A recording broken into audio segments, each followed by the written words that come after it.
Merry Christmas, or rather a statistically average December 25th, which may or may not be of relevance to your time zone, belief system, or current state of consciousness.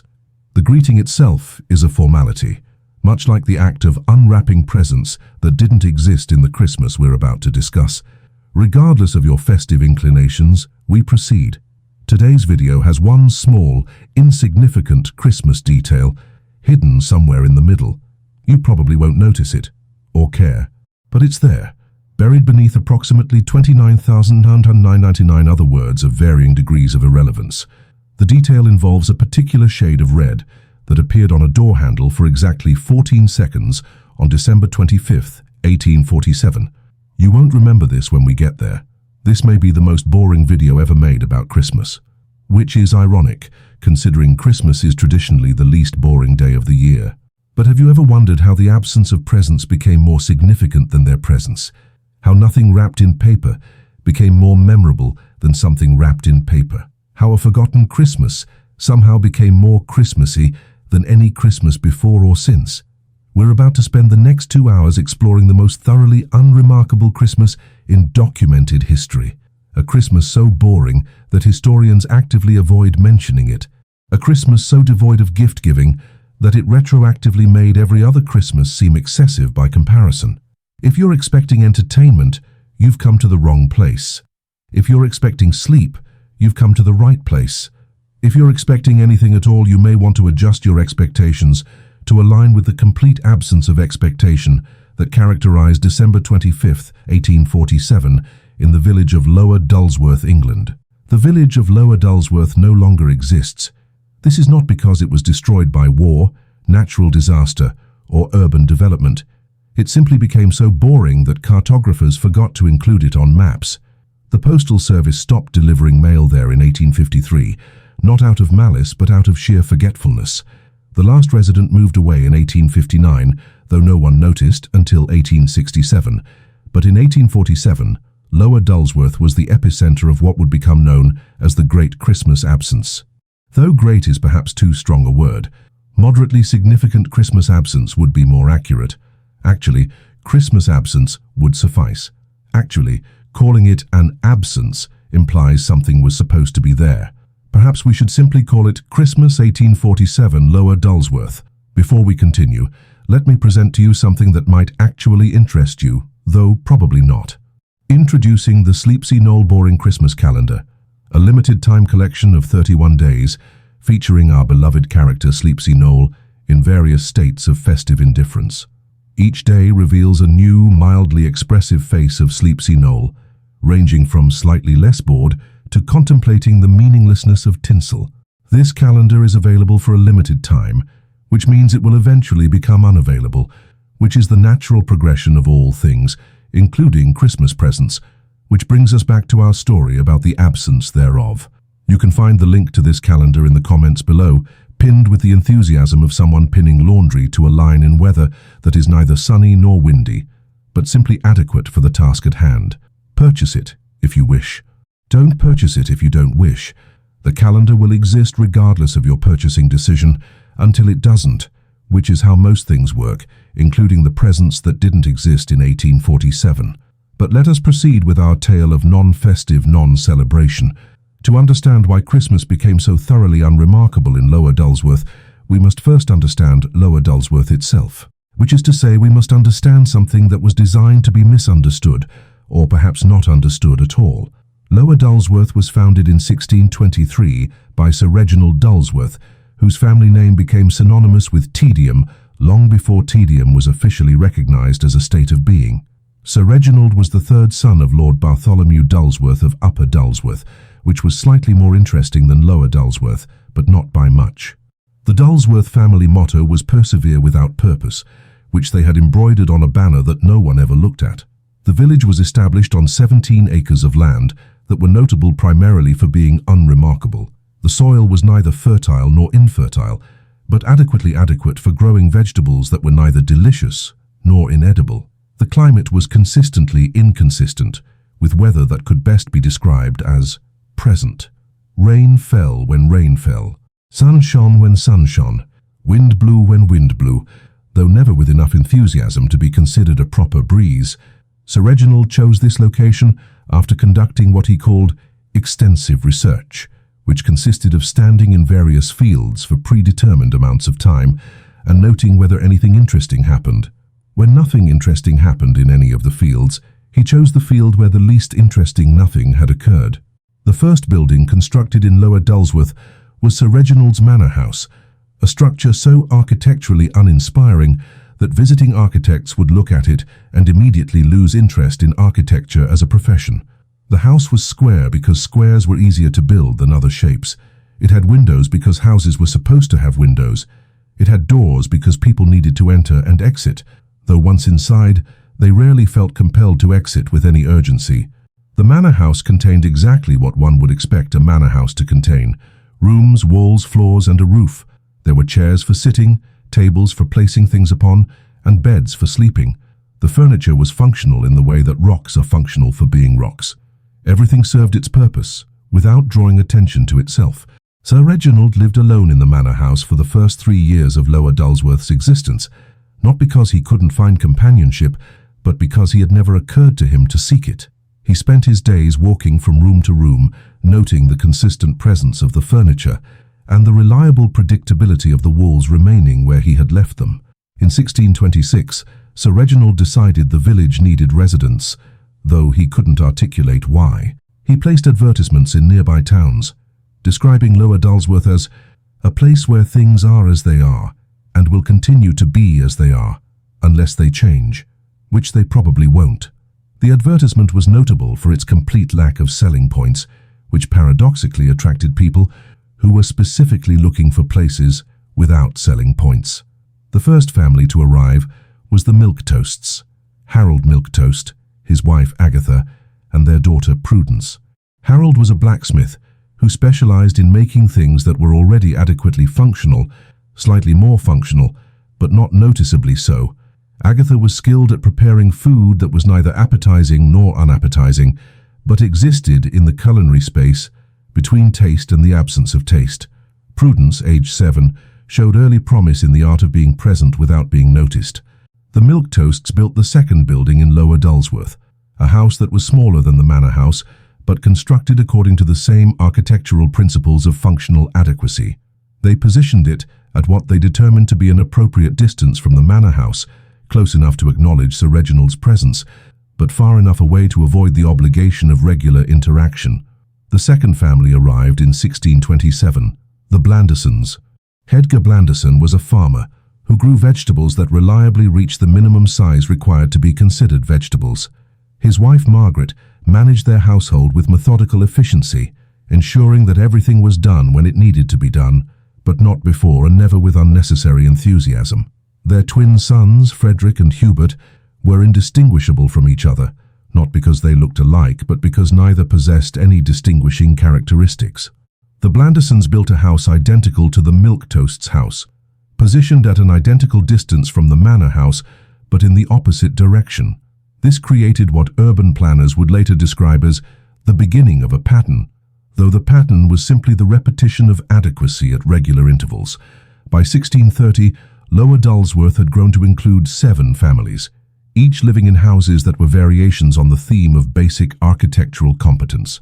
The families were the Milquetoasts, Harold, Agatha, Prudence; the Blandisons, Edgar, Margaret, Frederick, Hubert; the Mediocres, Percival, Beatrice, their son Ordinary; the Normals, typical Jones, his wife Standard, their daughter Usual; the Adequates, Sufficient Smith, his wife Passable, their children Acceptable and Tolerable; the Regulars, Routine Brown, his wife Customary, their sons Habitual and Predictable; the Unremarkables, Forgettable White, his wife Unnotable, their daughter Invisible and son Overlooked. Each family had chosen Lower Dulsworth for the same unstated reason. They had found everywhere else either too interesting or not interesting enough. Lower Dulsworth occupied the precise middle ground of interest that allowed them to exist without the burden of excitement or the depression of complete tedium. The village economy was based on the principle of circular adequacy. Harold Milquetoast made tools that were adequate for the other residents' adequate needs. Edgar Blandison grew vegetables that provided adequate nutrition for the other family's adequate appetites. Percival Mediocre operated a small shop that sold items that were adequate for solving problems that were themselves only adequately problematic. There was no currency in Lower Dulsworth, not because they had evolved beyond monetary systems, but because no one could be bothered to establish one. Instead, they operated on what economists would later call the mutual adequacy system. If someone needed something, and someone else had that thing, and both parties were adequately motivated to participate in the exchange, then the exchange would occur. The transaction was considered complete when both parties were adequately satisfied, which was to say, neither delighted nor disappointed. The social structure of Lower Dulsworth was similarly uncomplicated. Sir Reginald was acknowledged as the founder and therefore the nominal leader, but leadership was rarely required because nothing ever happened that needed leading. Decisions were made by consensus, though consensus was rarely necessary because there were rarely decisions to be made. When decisions did arise, they were discussed until everyone reached a state of adequate agreement, which typically coincided with everyone losing interest in the topic. Religious services were held every Sunday in a building that served as both church and meeting hall, depending on what was needed on any given day. The building was led by Reverend Bland, who had arrived in 1628 with a calling to minister to people who needed ministering but didn't want to be too ministered to. His sermons were theological masterpieces of spiritual adequacy, addressing the importance of being good without being excessively good, and avoiding sin without becoming obsessively focused on avoiding sin. Reverend Bland's most famous sermon, delivered in 1633, was titled The Parable of the Adequate Samaritan. In this parable, a traveler was helped by a Samaritan who provided exactly the assistance needed, no more, no less. The Samaritan didn't go out of his way to be helpful, nor did he ignore the traveler's needs. He simply saw what needed to be done and did it adequately. The sermon lasted exactly the length of time that sermons were expected to last, and was remembered by the congregation for exactly the length of time that sermons were typically remembered. Education in Lower Dulsworth was overseen by Miss Mundane, who had established a school in 1631. The curriculum focused on teaching children the skills they would need to become adequately functional adults. Students learned to read well enough to read the things they needed to read. They learned to write well enough to write the things they needed to write. They learned arithmetic sufficient for conducting basic transactions and determining whether they had adequate amounts of things. The most advanced subject taught at the school was applied adequacy, which covered the theoretical and practical aspects of being adequately prepared for adequately predictable situations. Students who excelled at applied adequacy were considered ready to contribute to Lower Dulsworth society, while students who struggled with the subject were given additional instruction until they reached adequate competence. By 1635, Lower Dulsworth had achieved what sociologists would later describe as steady-state adequacy. The population remained stable at approximately 50 residents. The economy functioned without growth or decline. The social structure adapted to changes without becoming noticeably different. The village had found its equilibrium, and that equilibrium was profoundly, consistently unremarkable. But we haven't reached Christmas yet. We're still 12 years away from the Christmas that concerns us, and those 12 years were notable primarily for their complete lack of notable occurrences, which is why they're worth discussing in detail, because it was during these unremarkable years that the foundation was laid for the most unremarkable Christmas in recorded history, which we'll return to eventually, after we've covered several other topics of equal irrelevance. Subscribe if you're still awake, or don't. It changes nothing about the fact that Lower Dulsworth continued to exist with relentless adequacy.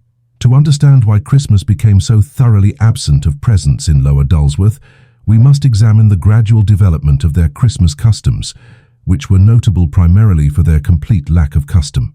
The first Christmas celebrated in Lower Dulsworth occurred in 1623, approximately 6 months after Sir Reginald had established the village. Since he was the only resident at the time, the celebration was necessarily solitary. Sir Reginald marked the occasion by acknowledging that it was December 25th, which he did by looking at his calendar and noting the date. He then continued with his regular activities, which consisted of walking from room to room in his manor house and observing that everything was where he had left it. The second Christmas, in 1624, was celebrated by Sir Reginald in much the same way, with the addition of a brief reflection on the fact that this was the second Christmas he had spent alone in Lower Dulsworth. The reflection lasted approximately 30 seconds and concluded with the observation that solitude was neither more nor less preferable than companionship, but simply different in ways that were neither significant nor insignificant. By Christmas 1625, the village had grown to include the Milquetoast family, which meant that Christmas could now be celebrated by multiple people simultaneously. However, since neither Sir Reginald nor the Milquetoasts had established any particular Christmas traditions, the day proceeded much like any other day, with the minor difference that everyone was aware it was Christmas. Harold Milquetoast spent the morning working in his blacksmith shop, as he did every morning. Agatha Milquetoast prepared meals that were adequate for the nutritional needs of her family, as she did every day. 7-year-old Prudence Milquetoast played with her toys, which consisted of items that were adequately toy-like in their functionality and appearance. The only acknowledgement of Christmas's special significance was a brief conversation between Sir Reginald and Harold Milquetoast, during which Sir Reginald mentioned that it was Christmas, and Harold agreed that it was indeed Christmas. Both men then continued with their respective activities, satisfied that the holiday had been appropriately acknowledged. Christmas 1626 followed a similar pattern, though with the addition of the Blanderson family. Edgar Blanderson marked the occasion by harvesting vegetables that were ready to be harvested, which he would have done regardless of the date. Margaret Blanderson prepared these vegetables in ways that made them adequate for consumption. Frederick and Hubert Blanderson, now aged 4, played games that were appropriately game-like without being excessively entertaining. The conversation acknowledging Christmas's significance expanded to include Edgar Blanderson, creating what could generously be described as Lower Dulsworth's first Christmas gathering. The three men, Sir Reginald, Harold Milquetoast, and Edgar Blanderson, met briefly outside the blacksmith shop to confirm that it was indeed Christmas. The confirmation process took approximately 2 minutes and concluded with all parties expressing adequate satisfaction that Christmas had been properly recognized. As the years passed and more families arrived in Lower Dulsworth, the Christmas acknowledgement process expanded to include additional participants. By 1630, the annual Christmas confirmation involved all 7 families and followed the established pattern.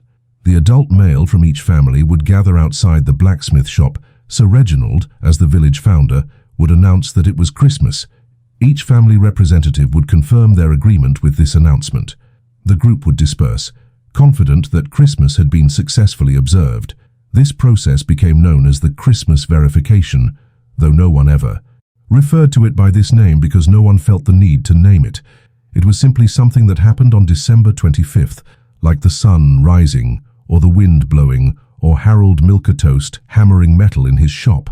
The Christmas verification was notable for its complete absence of traditional Christmas elements. There were no gifts exchanged, no special meals prepared, no decorative items displayed, and no songs sung.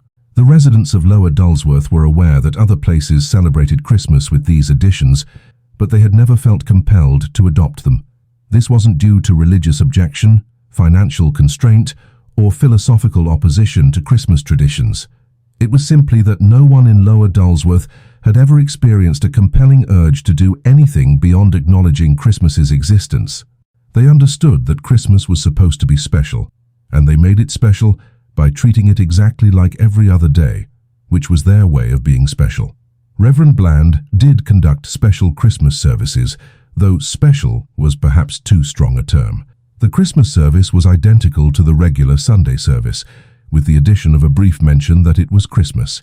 Reverend Bland would begin the service by saying, "Today being Christmas, we gather to worship as we do every Sunday, with the understanding that today is Christmas."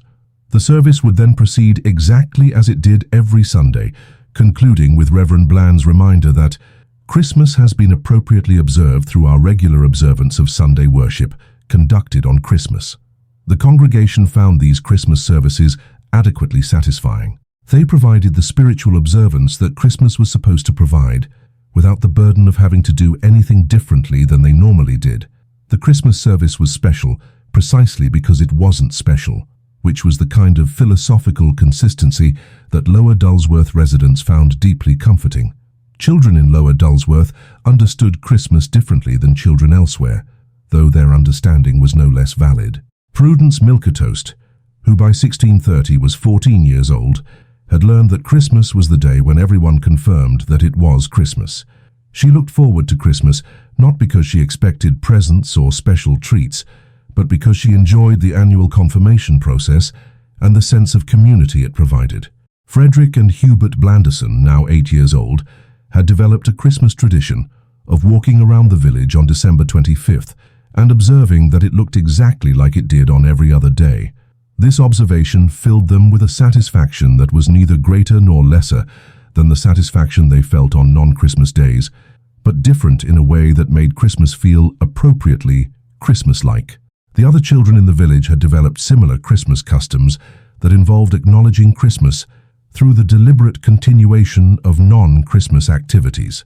Ordinary Mediocre celebrated Christmas by playing with his toys in exactly the same way he played with them on other days.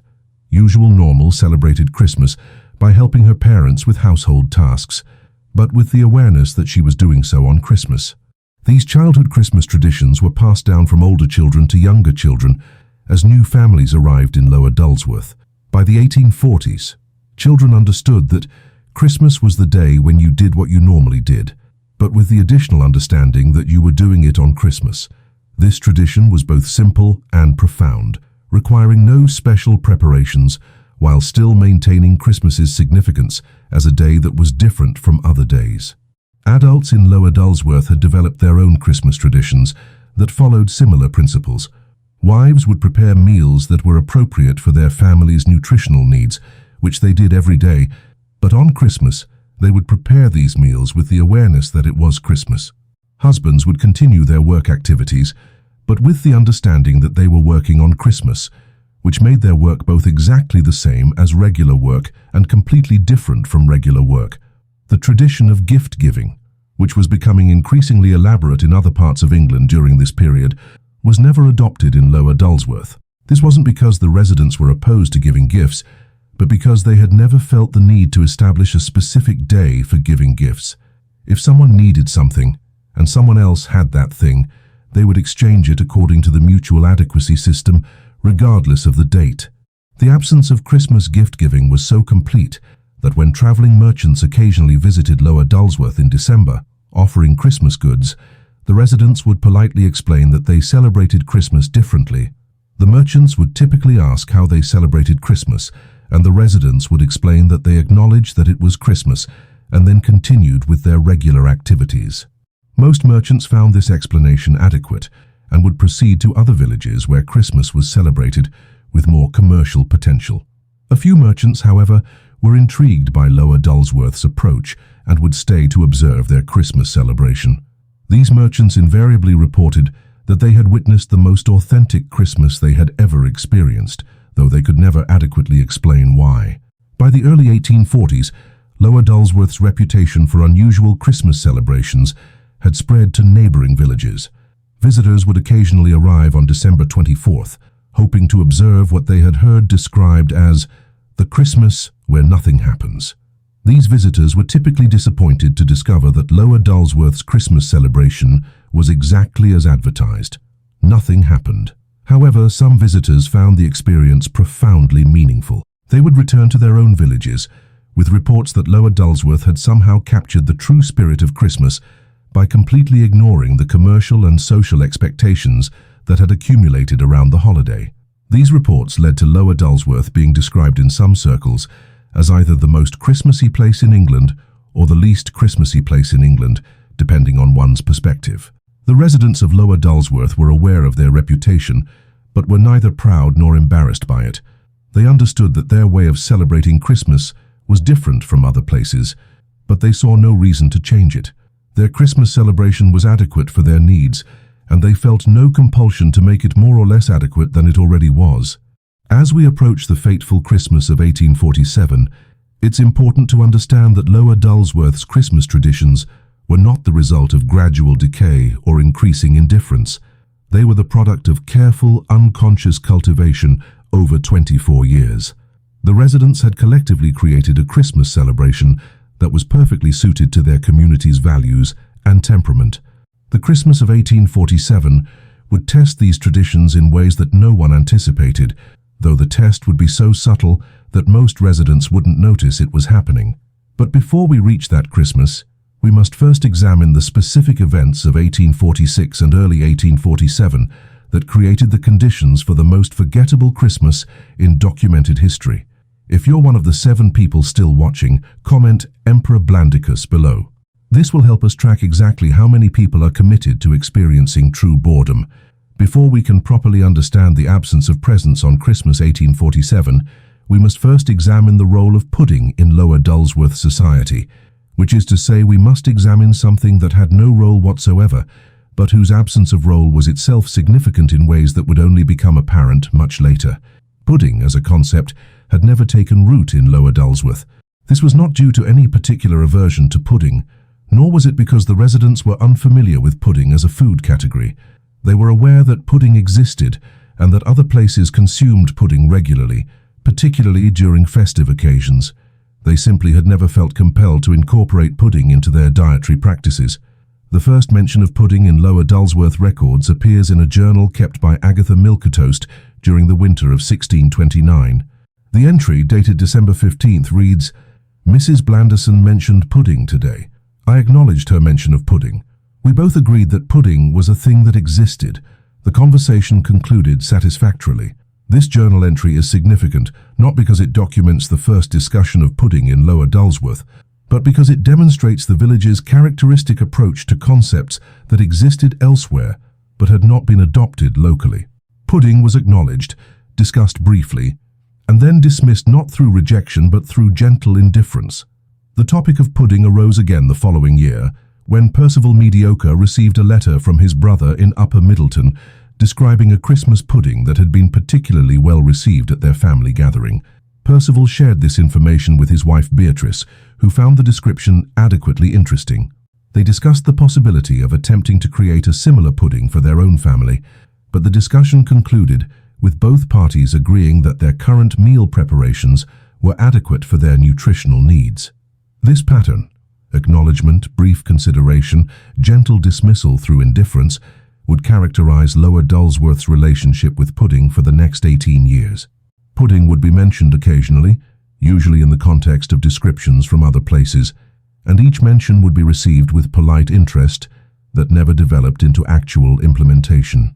By 1835, pudding had achieved what sociologists would later describe as conceptual adequacy in Lower Dulsworth. Every resident was aware of pudding's existence and general properties. They understood that pudding was typically sweet, often dense, sometimes steamed, and frequently associated with celebrations. They knew that Christmas pudding was a specific variety of pudding with particular ingredients and traditional preparation methods. They possessed all the information necessary to make pudding if they chose to do so. They simply never chose to do so. The absence of pudding making in Lower Dulsworth was not a conscious decision.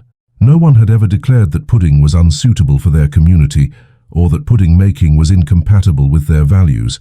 The absence was more like the absence of mountain climbing or opera singing, activities that existed in the world but had never occurred to anyone in Lower Dulsworth as necessary or desirable for their particular circumstances.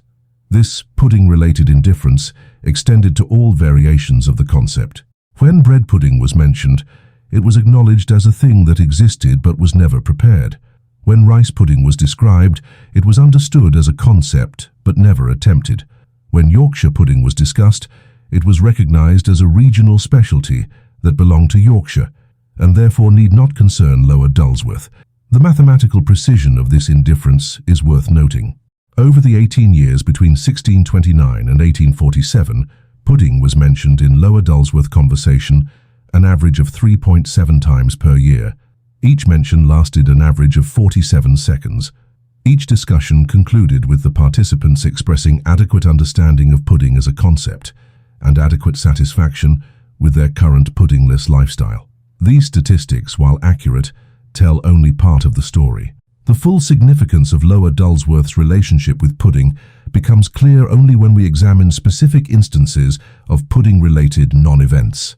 In 1638, Margaret Blandison received a detailed recipe for Christmas pudding from her sister in Greater Borington. The recipe included a list of ingredients, step-by-step preparation instructions, and suggestions for serving. Margaret read the recipe with appropriate interest, filed it with her other correspondence, and never referred to it again. When asked about the recipe 3 months later, she confirmed that she had received it and found it adequately informative, but had seen no reason to use it. In 1641, a travelling merchant offered to sell pudding-making supplies to the residents of Lower Dulsworth. His inventory included dried fruits, spices, suet, and specialised pudding cloths. He demonstrated the pudding-making process in the village square, creating what observers agreed was an adequately pudding-like pudding. Several residents expressed mild interest in the demonstration and acknowledged that the resulting pudding appeared to be a competently executed example of pudding. However, no one felt compelled to purchase pudding-making supplies, not because they couldn't afford them or didn't want them, but because they had no particular use for them. The merchant, whose name was recorded as Pudworth Confectionable, spent 3 days in Lower Dulsworth waiting for customers. During this time, he engaged in numerous conversations about pudding with various residents. Each conversation followed the same pattern. Residents would express adequate interest in pudding as a concept, ask appropriate questions about pudding-making procedures, and express appreciation for Pudworth's expertise. The conversations would conclude with residents explaining that while they found pudding interesting and were grateful for the information, they had no immediate plans to begin making pudding themselves. Pudworth Confectionable later described Lower Dulsworth as the most polite place I've ever failed to sell pudding supplies.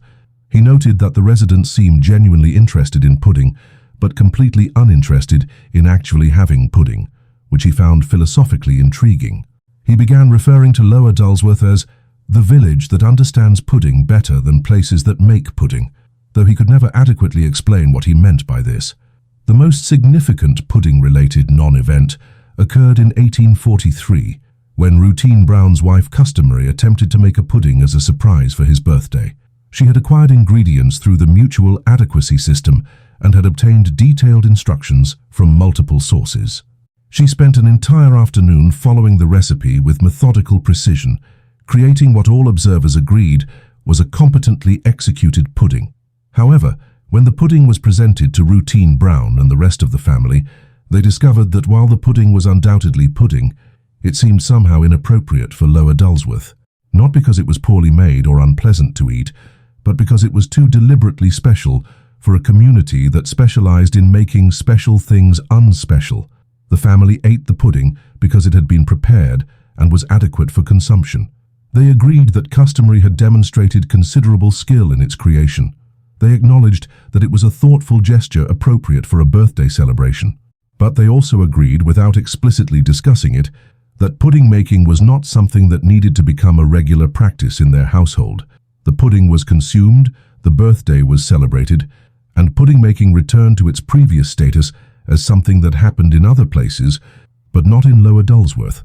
Customary Brown never attempted to make another pudding, not because she was dissatisfied with her first attempt, but because she had satisfied her curiosity about pudding making and had no compelling reason to repeat the experience. This incident became known as the Great Pudding Experiment of 1843, though no one ever referred to it by this name. It was simply understood as the time when pudding was made in Lower Dulsworth, and having been made once, need not be made again.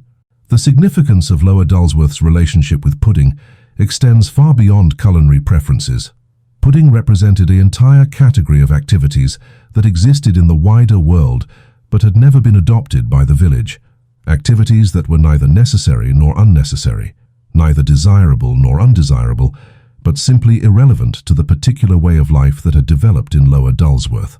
Other items in this category included decorative objects that served no function beyond decoration, games that were played for entertainment rather than skill development, celebrations that involved special preparations beyond acknowledging special occasions, clothing that was designed to be fashionable rather than functional, foods that were prepared to be delicious rather than nutritious. Pudding was perhaps the most representative example of this category because it embodied all the characteristics that Lower Dulsworth had unconsciously rejected. It was deliberately special, unnecessarily complex, designed for pleasure rather than function, and associated with celebrations that involved doing things differently than they were normally done. The absence of pudding in Lower Dulsworth was therefore not really about pudding at all. It was about a fundamental approach to life that prioritized adequacy over excellence, function over form, and consistency over variety. Pudding had become a symbol for everything that Lower Dulsworth was not, which made its absence more significant than its presence could ever have been.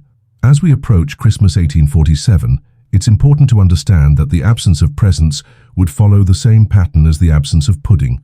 Presents, like pudding, were acknowledged as things that existed in other places. They were understood as appropriate for celebrations in other communities. They were neither rejected nor desired, but simply irrelevant to Lower Dulsworth's particular way of celebrating Christmas. But there was one small difference in 1847 that would make the absence of presents more noticeable than the absence of pudding had ever been.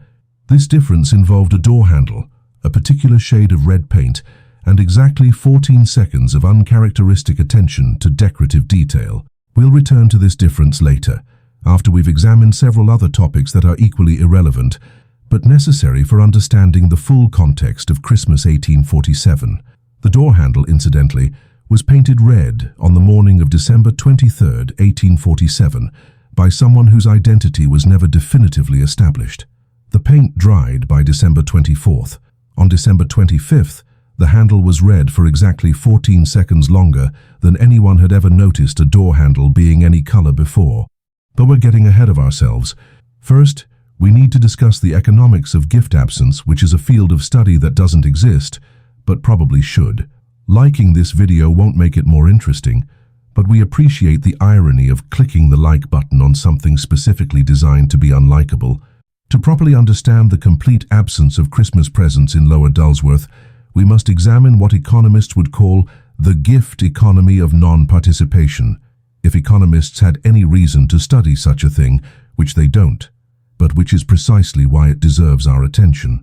Lower Dulsworth operated on what could be described as an anti-gift economy, though calling it anti-gift implies opposition to gifts, which would be inaccurate.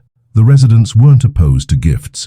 They simply existed in an economic and social system where gifts had never become necessary, desirable, or even conceptually relevant. The economic principles underlying this gift absence were surprisingly sophisticated, though no one in Lower Dulsworth had ever attempted to articulate them. The system functioned on three fundamental assumptions. Everyone had what they needed when they needed it. No one had significantly more or less than anyone else. The act of giving something to someone implied that they lacked that thing, which was considered mildly impolite. These assumptions had developed naturally over the village's 24-year history, emerging from the practical realities of life in a community where adequacy was both the goal and the achievement. Since everyone's needs were adequately met through the mutual adequacy system, gifts became functionally redundant. The first assumption, that everyone had what they needed, was not based on abundance, but on carefully calibrated need-having. Lower Dulsworth residents had unconsciously adapted their needs to match what was readily available. They needed tools that Harold Milquetoast could make, food that Edgar Blanderson could grow, and services that other residents could provide. They did not need things that were unavailable, unnecessary, or excessively complicated. This need calibration had occurred gradually and without conscious effort. New residents arriving in Lower Dulsworth would initially bring needs from their previous communities, but these needs would fade over time as they adapted to the village's economy of adequate provision. Within 2 years, most residents found that their needs had naturally aligned with what was available, eliminating the gap that gifts typically fill. The second assumption, that no one had significantly more or less than anyone else, was maintained through what economists might call passive wealth redistribution. This wasn't a deliberate policy, but a natural consequence of the mutual adequacy system. Since exchanges were based on need rather than accumulation, wealth couldn't concentrate in any particular household. Everyone had enough, but no one had excess, because excess was neither pursued nor valued. The mathematical precision of this equality was remarkable. In 1845, a traveling census taker documented that the wealth distribution in Lower Dulsworth followed what he called the flattest curve I've ever measured. The difference between the wealthiest and poorest household was so small that it fell within the margin of measurement error. Every family owned approximately the same amount of furniture, clothing, tools, and foodstuffs, not because they had agreed to maintain equality, but because their needs and acquisition patterns had naturally converged on identical adequacy. The third assumption, that giving implied lacking, represented perhaps the most sophisticated aspect of Lower Dulsworth's gift-absence economy.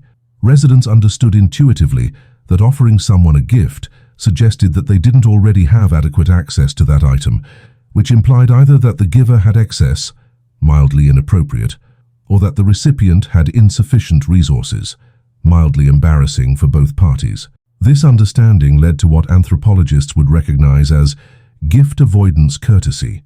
If Agatha Milquetoast noticed that Margaret Blanderson needed more flour, she wouldn't offer to give Margaret flour directly. Instead, she would mention casually that she had flour available for exchange, and Margaret would mention casually that she had vegetables available for exchange, and the transaction would proceed through the mutual adequacy system without anyone giving or receiving gifts. The gift avoidance courtesy extended to all forms of unilateral transfer. Compliments were offered sparingly because they implied that the recipient was not already adequately aware of their positive qualities. Help was provided only when requested because offering unsolicited assistance implied that the recipient was inadequate to handle their situation independently. Even expressions of gratitude were measured carefully to avoid suggesting that extraordinary effort had been required for what should have been ordinary courtesy. Children in Lower Dulsworth learned these principles through observation rather than instruction. Prudence Milquetoast, now 31 years old in 1847, had never received a gift in the traditional sense, nor had she ever felt deprived by this absence. Her needs had been met consistently through the community's normal functioning, and she had never experienced the gap between wanting and having that gifts are designed to fill. The educational implications of gift absence were profound. Children learned to calibrate their desires to match available resources, developing what psychologists would later recognize as anticipatory satisfaction, the ability to feel pleased with what they had without yearning for what they didn't have. This created adults who were neither materialistic nor ascetic, but simply uninterested in acquisition beyond adequacy. Frederick and Hubert Blanderson, now 25 years old, exemplified this mindset. They had grown up in a world where everything they needed was available when they needed it, provided through community systems that functioned so smoothly that individual want-having became irrelevant. They understood that other places operated differently, with people giving each other things that they hadn't asked for and didn't necessarily need, but they couldn't comprehend why anyone would prefer such a system. The psychological effects of gift absence extended beyond simple satisfaction with adequacy. Lower Dulsworth residents had developed what might be called present moment presence, an ability to appreciate their current circumstances without reference to what they might receive in the future or what they had received in the past. Since gifts typically represent future-oriented thinking, anticipation, surprise, gratitude, their absence fostered a more immediate relationship with experience. This present moment orientation had practical advantages. Planning was simplified when there were no gifts to consider. Celebrations were more authentic when they weren't complicated by gift-giving obligations. Relationships were less transactional when they weren't mediated by the exchange of objects. Social interactions were more straightforward when they weren't influenced by gift-related expectations, disappointments, or reciprocity calculations. The absence of Christmas presents in Lower Dulsworth was therefore not an aberration, but the logical extension of economic and social principles that governed the entire community. Christmas presents would have been incompatible with the mutual adequacy system, disruptive to the calibrated equality of resource distribution, and socially awkward within the framework of gift avoidance courtesy. However, the complete absence of Christmas presents in 1847 was notable even by Lower Dulsworth standards, because it was the first year that the absence was commented upon. Previous years had seen the same absence, but it had passed unnoticed because everyone was accustomed to not receiving or giving presents. In 1847, for reasons that remain unclear, several residents remarked on the absence of presents, making it the first Christmas where not having presents became a conscious observation rather than an unconscious reality. The remarks were characteristically understated. Ordinary Mediocre mentioned to his wife that "Christmas seems to be proceeding without presents again this year," to which she replied, "Yes, it appears to be." This brief conversation was overheard by their neighbor, Sufficient Smith, who later mentioned to his own wife that the mediocres had noticed the absence of presents, and that he too had noticed their absence, though he hadn't felt compelled to mention it until the mediocres had mentioned it first. These observations spread through the village with the slow inevitability of water seeping into soil. By the evening of December 25th, 1847, every household had acknowledged, either internally or in conversation, that Christmas had occurred without presents, and that this was neither surprising nor disappointing, but somehow worth noting for the first time in the village's history. The reason for this shift from unconscious absence to conscious observation was connected to the red door handle, though the connection wouldn't become apparent until much later, and even then only to people who were paying closer attention to door handles than most people pay to door handles under normal circumstances. But before we can discuss the door handle and its peculiar relationship to present absence awareness, we must first examine the meteorological conditions of December 1847, which were significant, not because they were unusual, but because they were so perfectly usual that they achieved a kind of meteorological adequacy that enhanced all other forms of adequacy in the village. The weather in December 1847 was, according to all available records, exactly what December weather should be in Lower Dulsworth. The temperature was cold enough to feel like winter, but not cold enough to be uncomfortable. The precipitation was sufficient to maintain appropriate moisture levels, but not excessive enough to interfere with daily activities. The wind was present when wind was expected, and absent when stillness was preferable. This meteorological adequacy created what atmospheric scientists would recognize as optimal background conditions, weather that supported human activity without drawing attention to itself. The residents of Lower Dulsworth experienced December 1847 as a month when the weather never required discussion, consideration, or accommodation. It simply existed in the background of their lives, providing exactly the seasonal experience that December was supposed to provide. The psychological effect of perfect background weather cannot be overstated. When weather is adequately weather-like, human attention is freed to focus on other aspects of experience. In Lower Dulsworth, where most aspects of experience were already optimized for adequacy, the additional cognitive capacity created by not having to think about weather was available for noticing subtle details that might otherwise escape attention, details like the color of door handles, for instance. We're now approximately 1/4 of the way through our exploration of the most boring Christmas in recorded history. If you've made it this far, you clearly need a hobby. Consider subscribing, or don't consider it. The Christmas of 1847 will continue to have occurred regardless of your subscription status. To understand the full significance of the red door handle that appeared on December 23rd, 1847, we must examine the complete history of door handle coloration in Lower Dulsworth, which is to say we must examine something so fundamentally unimportant that its importance can only be appreciated through exhaustive analysis of its unimportance. Prior to December 1847, doctor handles in Lower Dulsworth had been exclusively brown. This was not the result of a deliberate aesthetic choice, but rather the natural consequence of using wooden handles that had been treated with linseed oil, which over time produced a brown coloration that ranged from light brown to medium brown, depending on the age of the handle and the frequency of use. The brown coloration was so consistent and expected that no resident of Lower Dulsworth had ever consciously noticed the color of door handles. Handles were brown in the same way that grass was green and sky was blue. It was a fundamental characteristic that required no observation, discussion, or consideration. Door handles existed to be grasped for the purpose of opening doors, and their brown coloration was simply part of their handleness. Harold Milquetoast had been responsible for making most of the door handles in Lower Dulsworth since his arrival in 1626. His approach to handle making was characterized by the same functional adequacy that governed all his blacksmithing work. He would carve handles from local wood, typically oak or ash, and treat them with linseed oil to preserve the wood and provide a comfortable gripping surface. The resulting handles were brown, functional, and identical to each other in all significant respects. The consistency of Harold's handle making was remarkable. A door handle he made in 1627 was virtually indistinguishable from a door handle he made in 1846.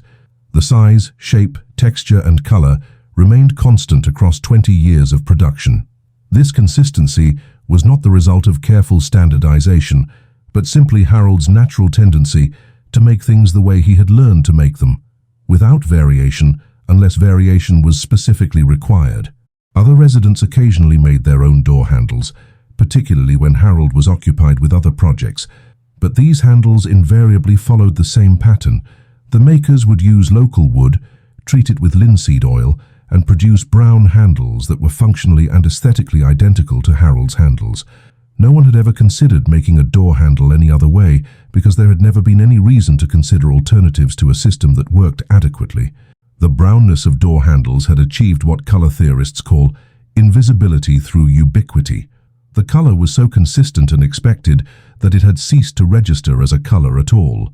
Residents saw door handles as handle-colored, which happened to be brown. But brownness was not a conscious attribute of handleness any more than roundness was a conscious attribute of wheelness, or wetness was a conscious attribute of waterness. This chromatic invisibility extended to all functional objects in Lower Dulsworth. Tools were tool-colored, typically brown or grey. Furniture was furniture-colored, typically brown. And buildings were building-colored, typically brown or grey, depending on the materials used. The village existed in a palette of functional colours that were determined by the natural properties of available materials rather than aesthetic preferences. The absence of decorative colour in Lower Dulsworth was not due to colorophobia or aesthetic conservatism, but simply to the fact that decorative colour served no functional purpose and therefore fell into the category of unnecessary complications. Paint was available for purchase from travelling merchants, and residents were aware that other communities used paint for decorative purposes, but they had never felt compelled to add colour to objects that were already adequately coloured by their natural materials.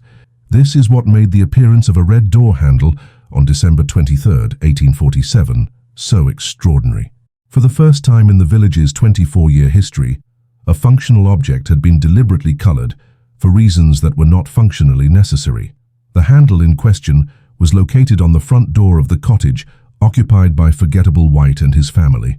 The cottage itself was identical to all other cottages in Lower Dulsworth, square, brown, adequately proportioned, and functionally appropriate for housing a family of 4.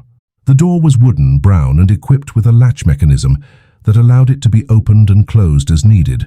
The handle had been brown, like all other handles, until the morning of December 23rd. On that morning, residents who happened to pass the white cottage noticed that something seemed different about the building, though they couldn't immediately identify what had changed. The cottage looked the same as it had the previous day, but somehow more noticeable. Passers-by found themselves glancing at the cottage longer than they normally would, trying to determine what was creating this subtle sense of difference. It wasn't until Sufficient Smith walked past the cottage around midday that someone consciously identified the change. The door handle, which had been brown for the 6 years since Harold Milquetoast had made it, was now red. Not bright red, not attention-demanding red, but a quiet, almost apologetic shade of red that seemed to acknowledge its own inappropriateness while maintaining its presence nonetheless. Sufficient Smith stood outside the white cottage for approximately 2 minutes, looking at the red door handle and trying to process this unprecedented violation of Lower Dulsworth's chromatic consistency. He had never seen a red door handle before, and he found the experience both disconcerting and oddly compelling. The handle was still clearly a handle. It retained all the functional characteristics that made it suitable for opening doors, but the redness added a quality that seemed to serve no function beyond being red.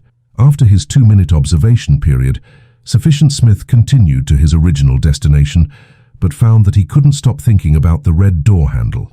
The image remained in his consciousness with unusual persistence, creating what psychologists would recognize as cognitive dissonance between expectation and observation. His brain kept returning to the redness, trying to understand why a handle needed to be red and what the redness signified. Word of the red door handle spread through Lower Dulsworth with the measured pace that characterized all information distribution in the village. Sufficient Smith mentioned it to his wife Passable, who mentioned it to her friend Customary Brown, who mentioned it to her neighbor Beatrice Mediocre, who mentioned it to her husband Percival during their evening meal. Each person who heard about the red door handle felt compelled to see it for themselves. not out of curiosity or skepticism, but because red door handles were so far outside their normal experience that verbal descriptions seemed inadequate. By the evening of December 23rd, every adult resident of Lower Dulsworth had walked past the white cottage to observe the red door handle personally. The observations followed a consistent pattern. Each person would approach the cottage, identify the red door handle, stand quietly for 1 to 3 minutes processing the visual information, and then continue with their original activities. No one knocked on the door to ask about the handle. No one discussed it extensively with other observers. The handle was simply observed, processed, and filed away as new information about the world. The children's reactions were notably different from the adults. When Usual Normal's 8-year-old daughter typically first saw the red door handle, she accepted it immediately as a new fact about door handles. Some handles were brown and at least one handle was red. She showed no signs of cognitive dissonance or surprise, suggesting that her expectations about handle color were less rigid than those of adults who had spent years unconsciously assuming that all handles were brown. Other children showed similar adaptability. Frederick and Hubert Blanderson's younger brother Routine, born in 1832, observed that the red handle was different from other handles, but seemed to view this difference as interesting rather than problematic. His comment to his parents was, "The White family has a red handle now," delivered with the same tone he might use to report that they had acquired a new chicken or planted a garden. The source of the red paint remained a mystery that was never actively investigated, but was discussed in the passive, speculative way that Lower Dulsworth residents discussed all mysteries. The most common theory was that Forgettable White had acquired red paint from a traveling merchant and had decided to apply it to his door handle for reasons known only to himself. This theory was plausible but unconfirmed, since no one felt comfortable asking Forgettable directly about his paint acquisition activities. Alternative theories included the possibility that Mrs. Unnotable White had painted the handle, that one of their children, invisible or overlooked, had painted it, or that the painting had been done by someone from outside the family entirely. Each theory was discussed briefly and then dismissed as unprovable, leaving the red door handle as Lower Dulsworth's first genuine mystery.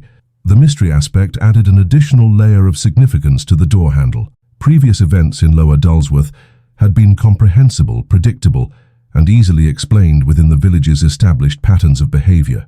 The red door handle represented something genuinely inexplicable, not because it was complex or supernatural, but because it was the first deliberately non-functional modification anyone had made to a functional object in the village's history.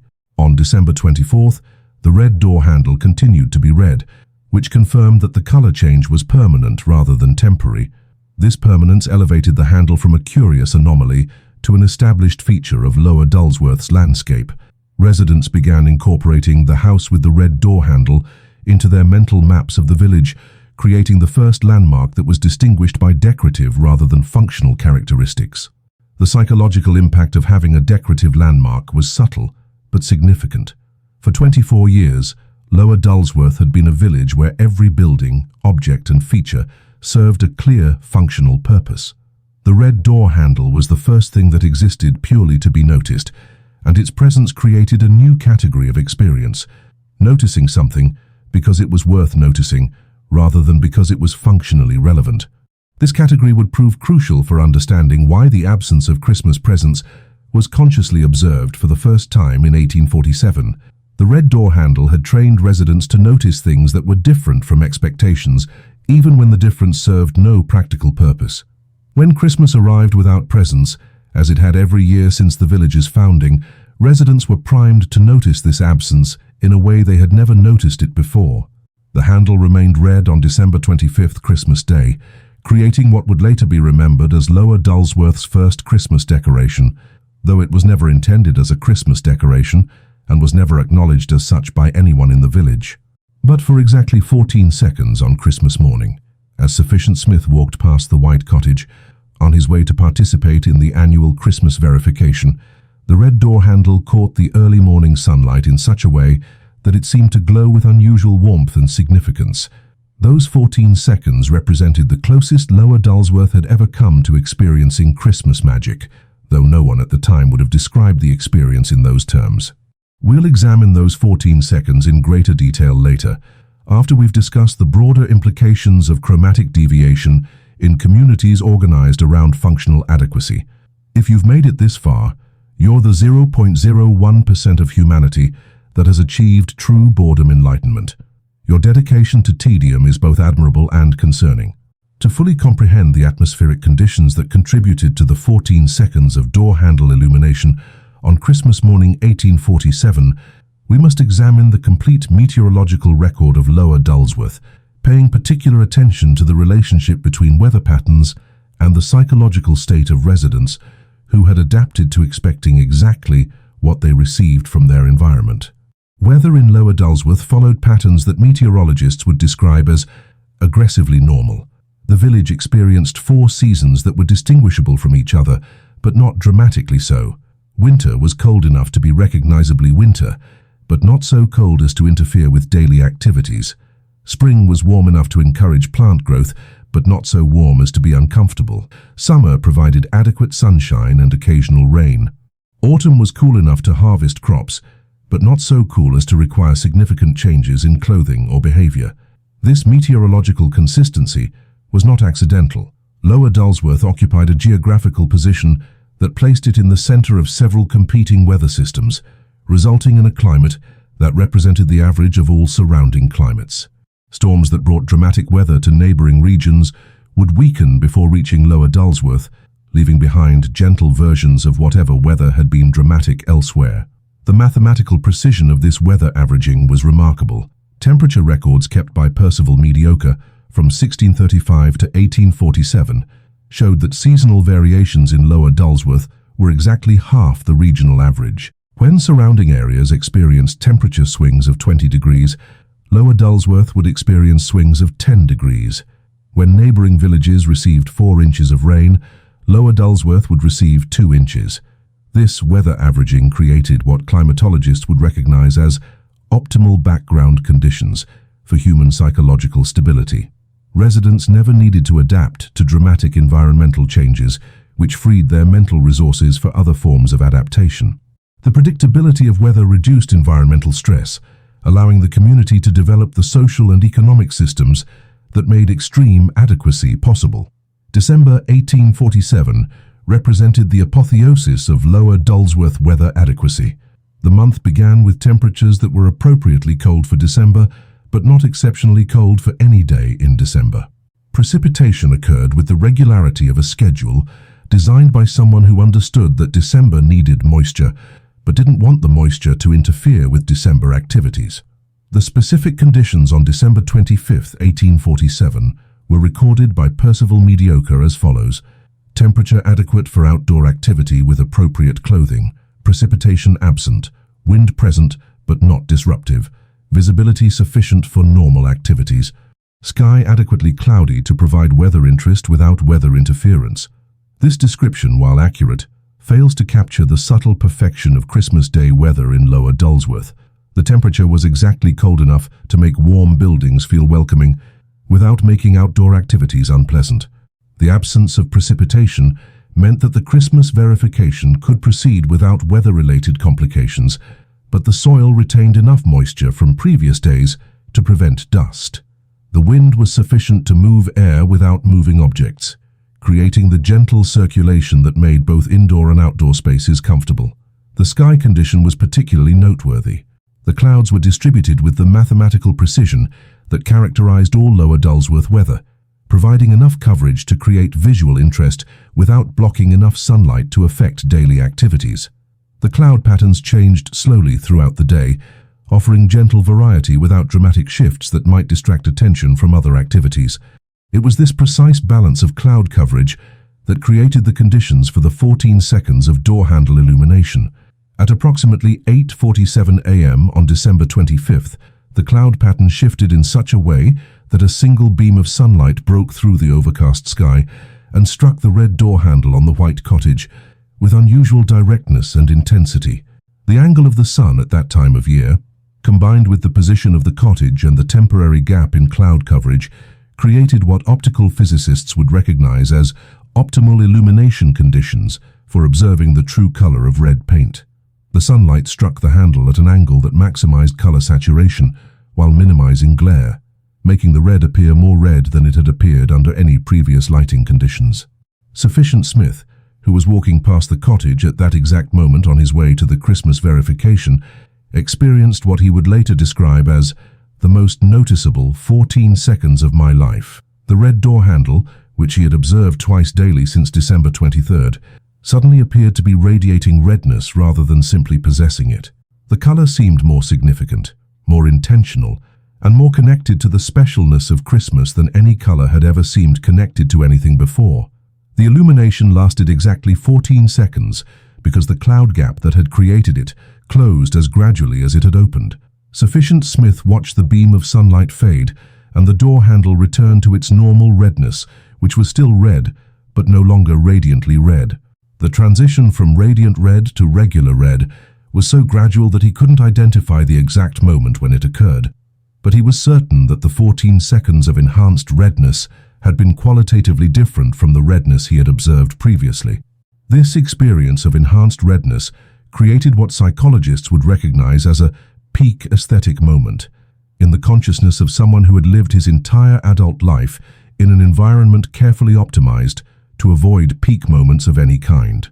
Sufficient Smith found himself thinking about the radiant redness throughout the Christmas verification, during Christmas dinner with his family, and while lying in bed that night trying to fall asleep. The persistence of the memory was unprecedented in Sufficient Smith's experience. He was accustomed to experiences that registered in his consciousness and then faded at appropriate rates, but the 14 seconds of radiant redness seemed to have created a more permanent impression. He found himself returning to the memory throughout the following days, not because he chose to remember it, but because it seemed to remember itself. Other residents noticed Sufficient Smith's distraction during the Christmas verification. His confirmation that it was indeed Christmas was delivered with less attention to the group and more attention to his own internal experience than was typical for Christmas verifications.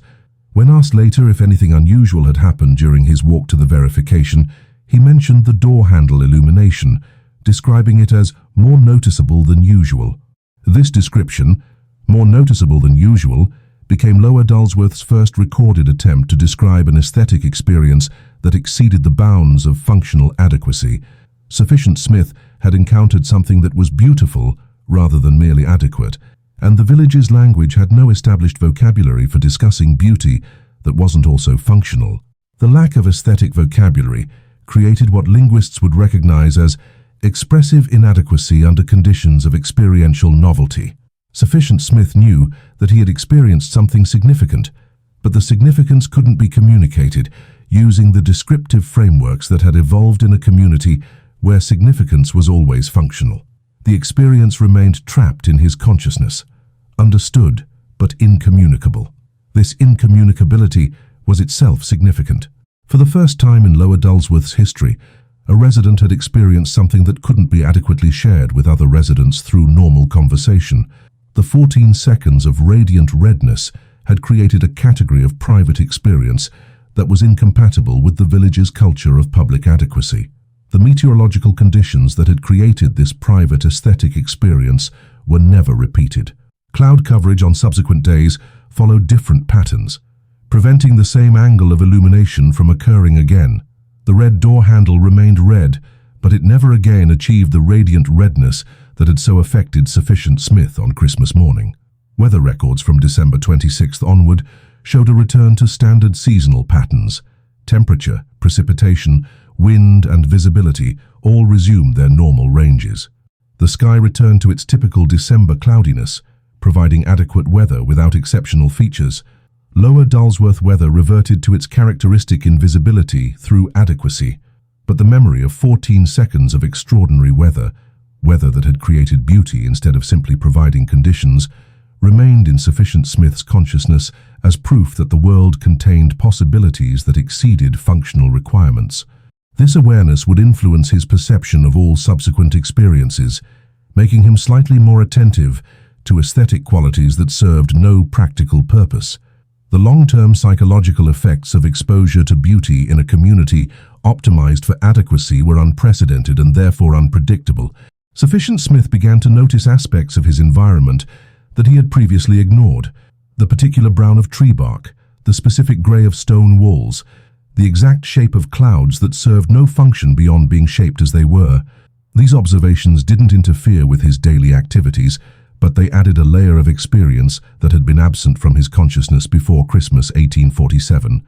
Other residents began to notice Sufficient Smith's enhanced noticing, though they couldn't identify exactly what he was noticing differently. He seemed more present during conversations, more attentive during community activities, and more aware of details that everyone else continued to overlook. The change was subtle but consistent, creating the first behavioral variation in Lower Dulsworth that wasn't related to functional adaptation. This enhanced noticing ability proved crucial for understanding why the absence of Christmas presents was consciously observed for the first time in 1847. Sufficient Smith's experience with radiant redness had trained his attention to register non-functional qualities that exceeded adequacy. When Christmas proceeded without presents, his enhanced noticing recognized the absence as something worth noting, even though the absence served no practical purpose and created no functional problems. The meteorological precision required to create 14 seconds of aesthetic transcendence in Lower Dulsworth was so specific that it represented what atmospheric scientists would call a 1 in 10,000 weather event. The alignment of cloud patterns, sun angle, geographical position, and observational timing was so unlikely that it could reasonably be considered miraculous if miracles were defined as improbable events with disproportionate psychological consequences. But we are still only halfway through our examination of the most boring Christmas in recorded history. The 14 seconds of door handle radiance were significant, but they must be understood within the larger context of a day that was otherwise characterized by complete adherence to Lower Dulsworth's established patterns of celebratory adequacy. The Christmas verification proceeded exactly as it had every year since 1630. The Christmas service conducted by Reverend Bland followed its traditional format of acknowledging Christmas through the regular conduct of Sunday worship. Christmas meals were prepared according to the established patterns of nutritional adequacy. Children engaged in Christmas activities that involved doing regular activities with Christmas awareness. Yet for the first time in Lower Dulsworth's history, residents found themselves thinking about what Christmas might look like if it included elements that weren't functionally necessary. The red door handle had introduced the concept of decoration. The 14 seconds of radiant illumination had demonstrated that ordinary objects could become extraordinary under specific conditions. These precedents created a framework for imagining Christmas experiences that exceeded the requirements of adequate celebration. These imaginings led inevitably to the conscious recognition that Christmas was occurring without presents, and that this absence was worth noting even though it created no problems and suggested no solutions. But before we can examine the full implications of present-absence awareness, we must first discuss the sociology of collective noticing, which is a field that definitely doesn't exist, but absolutely should. Your continued attention to this deliberately tedious exploration is either admirable dedication or evidence of a serious attention span disorder. Either way, we're grateful for your commitment to boredom. The phenomenon by which an entire community simultaneously becomes aware of something that has always been absent requires examination through the lens of social psychology, specifically the study of how individual observations transform into collective awareness through processes that are themselves largely unobservable. In Lower Dulsworth, the transition from unconscious absence to conscious observation followed patterns that sociologists would recognize as distributed cognition under conditions of environmental consistency. For 24 years, the absence of Christmas presents had been so complete and so expected that it existed below the threshold of conscious recognition. Presents were absent in the same way that purple elephants were absent. Their non-existence was so natural that it required no mental energy to maintain. The shift in 1847 began with Sufficient Smith's enhanced noticing capacity, which had been activated by his experience with the radiant door handle. His newly sensitized attention began registering aspects of Christmas that had previously been invisible through familiarity. When he observed the Christmas verification ceremony, he noticed not only what was happening, but also what wasn't happening, in ways that hadn't occurred to him in previous years. The first explicit recognition of present absence occurred during Sufficient Smith's walk home from the Christmas verification. As he passed the various cottages in Lower Dulsworth, He found himself automatically scanning for signs of Christmas celebration, a mental process that had never engaged before because he had never had reason to expect Christmas celebrations that differed from normal daily activities. This scanning revealed the systematic absence of decorations, special preparations, wrapped packages, or any visual indicators that distinguished Christmas morning from any other morning. The recognition was gradual and cumulative. The Milquetoast cottage looked exactly like it looked every day. The Blandison cottage showed no signs of celebration. The mediocre cottage displayed no Christmas-specific modifications, and so forth throughout the village. By the time Sufficient Smith reached his own cottage, he had conducted an involuntary survey of Christmas celebration in Lower Dulsworth and had discovered that Christmas was being celebrated through the complete absence of celebration-specific activities. This discovery was not disturbing or disappointing, but it was noticeable in ways that the same absence had never been noticeable before. The noticing process accelerated when Sufficient Smith entered his cottage and observed that his own family was conducting Christmas exactly like every other family, by acknowledging that it was Christmas and then proceeding with regular activities. His wife, Passable, was preparing a meal that was appropriate for their family's nutritional needs. His children, Acceptable and Tolerable, were engaged in activities that were adequately entertaining and appropriately educational.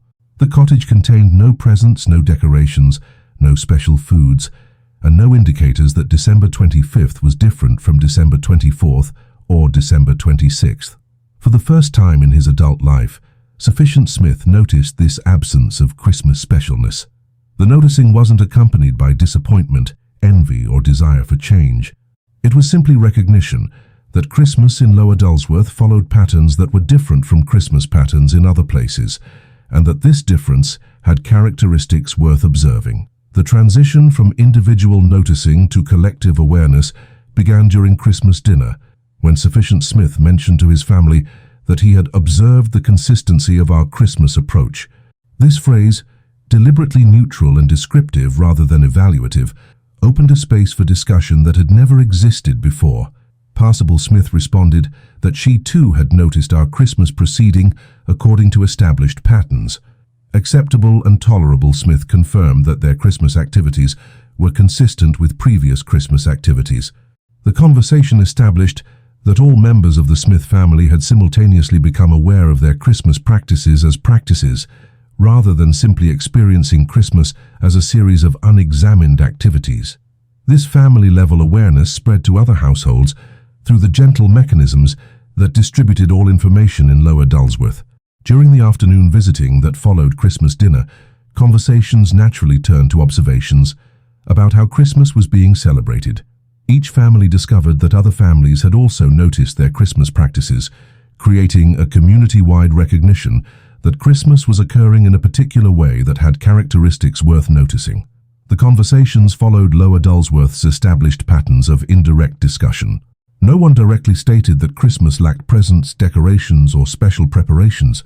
Instead, families would mention that their Christmas was proceeding consistently, or following familiar patterns, or maintaining established approaches. These euphemistic descriptions allowed everyone to acknowledge the absence of Christmas elements without directly criticizing or questioning the adequacy of their celebration. Harold Milquetoast mentioned to Edgar Blandison that Christmas seems to be as Christmas has been. Edgar agreed that Christmas consistency has been maintained. Neither man explicitly identified what aspects of Christmas had remained consistent, but both understood that they were discussing the systematic absence of elements that existed in other places' Christmas celebrations. Margaret Blandison observed to Agatha Milquetoast that our Christmas preparations appear to have been adequate. Agatha confirmed that preparation adequacy seems to have been achieved. The conversation established that both women had noticed their Christmas preparations, or rather their absence of Christmas preparations, and had found this absence worthy of conscious acknowledgement. The children's conversations were more direct, as children had not yet learned the full complexity of Lower Dulsworth's indirect communication style. Typically, Normal mentioned to Routine Blandison that Christmas has been the same as other days. Routine agreed that Christmas sameness has occurred.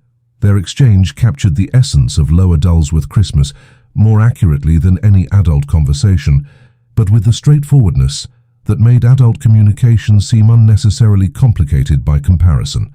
By evening on December 25th, every household in Lower Dulsworth had engaged in conversations that acknowledged through various levels of indirection that Christmas had occurred without presents. The acknowledgement was neither complaint nor celebration, but simply recognition that their Christmas had characteristics that could be observed, discussed, and compared to Christmas celebrations that occurred elsewhere. This collective recognition created what anthropologists would call shared consciousness of cultural practice. For the first time in the village's history, residents were aware that they had Christmas traditions, and that these traditions involved the systematic exclusion of elements that other communities included. The awareness didn't create desire for change, but it did create understanding that change was theoretically possible. The sociological implications of this shared consciousness were profound. Lower Dulsworth had evolved from a community that unconsciously practiced adequacy to a community that consciously understood adequacy as a practice. Christmas 1847 marked the transition from unconscious culture to self-aware culture. Though the self-awareness was characteristically understated and indirect, the role of the red door handle in facilitating this transition cannot be overstated. The handle had introduced the concept that functional objects could be modified for non-functional reasons. This precedent created a framework for understanding that Christmas celebrations could theoretically include elements that weren't functionally necessary. The theoretical possibility of Christmas decoration made the absence of Christmas decoration noticeable for the first time. Sufficient Smith's 14 seconds of aesthetic experience had demonstrated that ordinary objects could become extraordinary under specific conditions. This demonstration created awareness that Christmas, which was already a special day, could theoretically be made more special through the addition of special elements. The awareness of theoretical specialness made the absence of actual specialness worth noting. The meteorological precision of December 25th had created optimal conditions for noticing subtle details that might otherwise escape attention. The perfectly adequate weather freed cognitive resources that could be directed toward observing aspects of experience that weren't weather-related. The mental energy that wasn't required for dealing with weather complications was available for recognizing Christmas characteristics that had previously been invisible. These three factors, decorative precedent, aesthetic experience, and optimal noticing conditions, converged to create the first Christmas in Lower Dulsworth history where the absence of presents was consciously observed by the entire community. The observation was gentle, indirect, and accompanied by complete satisfaction with current practices, but it was observation nonetheless. The documentation of this collective noticing appears in various personal records kept by Lower Dulsworth residents. Percival Mediocre's journal entry for December 25, 1847 reads, "Christmas proceeded according to established customs. The establishment of these customs was noted. Routine Brown's diary records. Christmas consistency observed by all families. Consistency characteristics discussed appropriately." Miss Mundane's school records note, "Children demonstrated adequate understanding of Christmas practices through accurate description of Christmas sameness." These written records provide the first documentary evidence that Lower Dulsworth residents understood their Christmas celebration as a deliberate practice rather than simply the natural way Christmas occurred. The language remains characteristically indirect and understated, but the recognition of practice as practice represents a fundamental shift in cultural self-awareness. The long-term implications of this shift were significant but subtle. Once residents understood that their Christmas practices were practices, they implicitly understood that alternative practices were possible. This understanding didn't create immediate desire for change, but it did create the conceptual framework within which change could occur if circumstances ever made change seem appropriate. The possibility of change, even theoretical change that was never implemented, altered the psychological experience of unchanging practices. Christmas in Lower Dulsworth would never again be unconsciously natural, but would always be consciously chosen. The choice to maintain established practices became an active decision rather than passive acceptance, which made the practices more deliberately meaningful even as they remained functionally identical. The anthropological significance of choosing to maintain adequacy rather than unconsciously experiencing adequacy cannot be overstated. Lower Dulsworth had evolved from a community that was adequate by default to a community that was adequate by design. The design was implicit rather than explicit, and the adequacy remained exactly the same, but the consciousness of choice made the community's culture both more robust and more flexible. Christmas 1847 established that Lower Dulsworth could examine its own practices, recognize alternatives, and consciously choose to maintain current approaches. This capacity for cultural self-reflection would prove crucial for the community's long-term survival, though the survival challenges wouldn't become apparent until several years later, when the village began its gradual fade into historical obscurity. The absence of presents on Christmas 1847 was therefore not simply the continuation of an established pattern, but the first conscious implementation of a cultural practice that had been examined, evaluated, and deliberately maintained. The absence was chosen rather than inherited, which made it more meaningfully absent than unconscious absence could ever be. But we are now approaching the conclusion of our exploration of the most boring Christmas in recorded history, and we must address the question that has been implicit throughout our discussion. What happened to Lower Dulsworth after Christmas 1847, and why is this Christmas remembered as forgotten when it was, by all measures, exactly like every other Christmas that preceded it? The answer involves the complex relationship between conscious adequacy and unconscious change, which is a relationship so subtle that it can only be understood through exhaustive examination of its subtlety. We're now 3/4 of the way through this journey into calculated tedium. If you're still watching, you've achieved a level of boredom tolerance that qualifies you for advanced degrees in subjects that don't exist. The transition from unconscious adequacy to conscious adequacy in Lower Dulsworth created philosophical problems that no one in the village was equipped to recognize, much less solve. By becoming aware that their practices were practices, residents had accidentally introduced the concept of choice into a community that had been specifically designed to eliminate the need for choices. The problem was not that residents wanted to make different choices, but that awareness of choice-making created a new category of mental activity that was incompatible with the psychological simplicity that had made Lower Dulsworth successful. For 24 years, residents had lived in a state of what philosophers would call unreflective adequacy.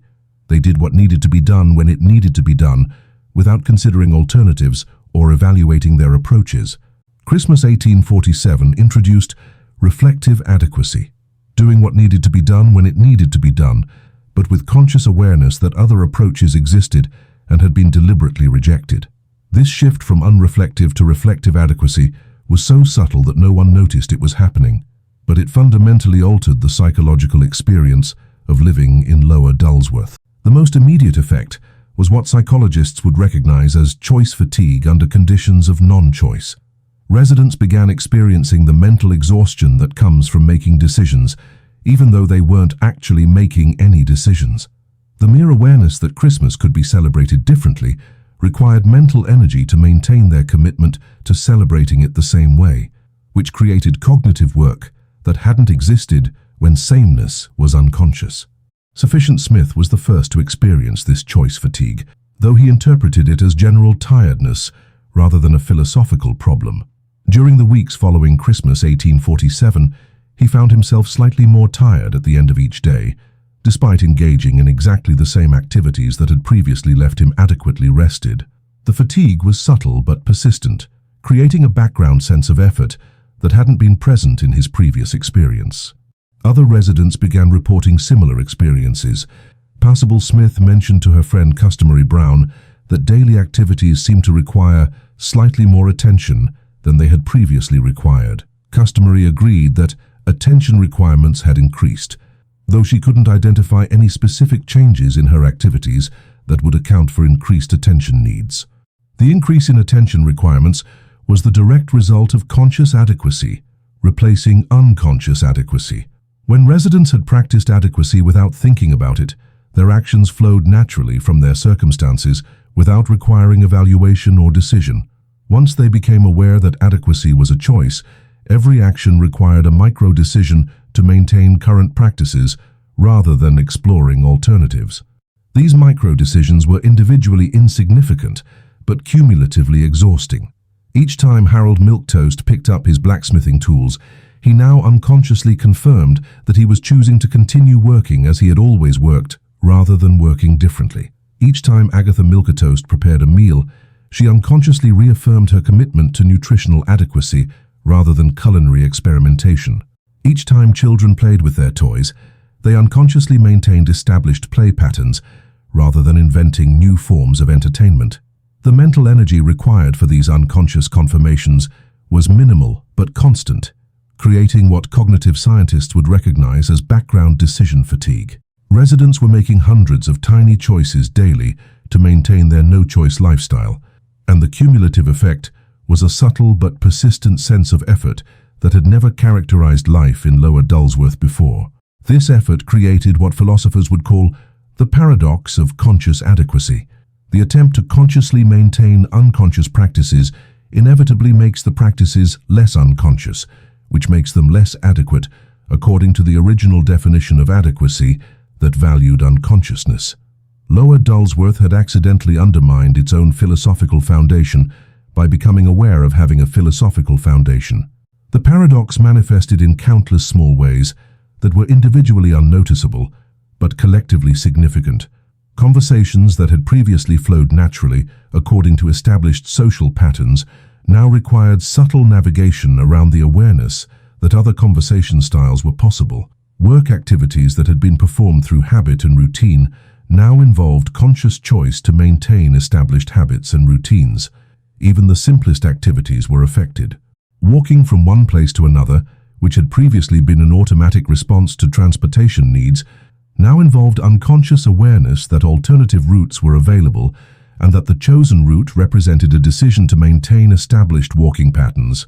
The decision-making was so subtle that no one recognized it as decision-making, but it added a layer of mental complexity to activities that had previously been mentally simple. The cumulative effect was a gradual increase in what psychologists call cognitive load, the amount of mental processing required to navigate daily life. Lower Dulsworth residents were now using more mental energy to maintain their low-energy lifestyle than they had previously used to simply live their low-energy lifestyle without thinking about it. This increase in cognitive load created subtle changes in behavior that were almost impossible to detect, but definitely present. Residents became slightly less spontaneous in their interactions, since spontaneity now required confirming that spontaneous actions were consistent with established patterns of appropriate spontaneity.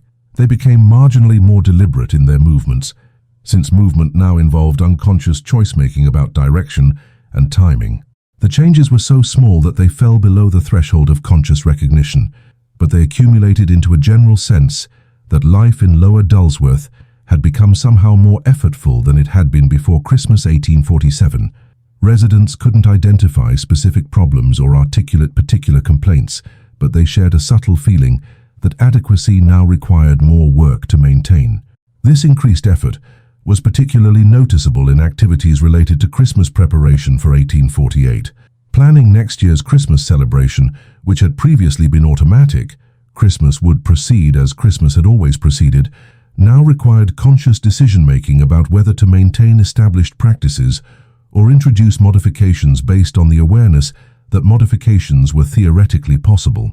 The planning process was complicated by the fact that no one actually wanted to modify Christmas celebrations, but everyone was now aware that not modifying celebrations represented a choice that needed to be made, rather than a natural state that simply continued. The choice to maintain sameness required mental work that maintaining sameness without choosing it had never required. These planning difficulties were discussed in the indirect style that characterized all Lower Dulsworth problem-solving. Families would mention that Christmas approach considerations have become more complex, or that Christmas consistency requires additional planning attention. No one directly stated that conscious adequacy was more difficult than unconscious adequacy, but everyone understood that Christmas planning had become more mentally demanding for reasons that weren't entirely clear. The solution, reached through the community's characteristic process of distributed consensus, was to develop what could be called conscious unconsciousness, deliberate practices designed to restore the unconscious adequacy that had been lost through awareness. Residents began cultivating habits that would reduce the need for micro-decisions about maintaining established practices. Harold Milquetoast developed increasingly rigid routines for his blacksmithing work, eliminating small variations that had previously made each day slightly different. By standardizing every aspect of his work activities, he reduced the number of choices he needed to make about how to maintain his established work patterns. Agatha Milquetoast created detailed weekly meal plans that eliminated daily decisions about what to prepare for her family's nutritional needs. By planning meals in advance according to established nutrition principles, she removed the need for constant micro-choices about maintaining adequate food preparation practices. Other residents developed similar strategies for reducing choice-related mental work. They created schedules for activities that had previously been spontaneous, established rules for interactions that had previously been natural, and systematized practices that had previously been intuitive. The goal was to restore unconsciousness through conscious effort, which was philosophically problematic, but practically necessary. The irony was not lost on the more reflective residents.